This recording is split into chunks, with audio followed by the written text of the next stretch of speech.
सुमनसवन्दित सुन्दरि माधवि चन्द्र सहोदरि हेममयि मुनिगणवन्दित मोक्षप्रदायिनि मञ्जुळभाषिणि वेदनुते पङ्कजवासिनि देवसुपूजित सद्गुणवर्षिणि शान्तियुते जय जय हे मधुसूदन कामिनि आदिलक्ष्मि जय पालय माम्।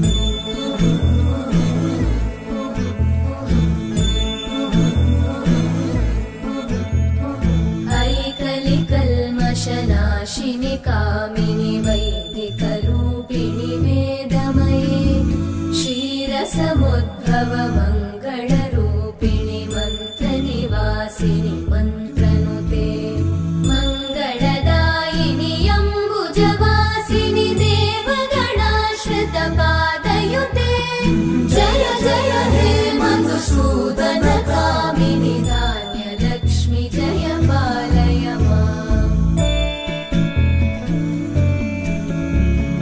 जय वरवर्णिनि वैष्णवि भार्गवि मन्त्रस्वरूपिणि मन्त्रमये सुरगणपूजित शीघ्रफलप्रद ज्ञानविकासिनि शास्त्रनुते भवभयहारिणि पापविमोचनि साधुजनाश्रित पादयुते जय जय हे मधुसूदन कामिनि धैर्यलक्ष्मि जय पालय माम्।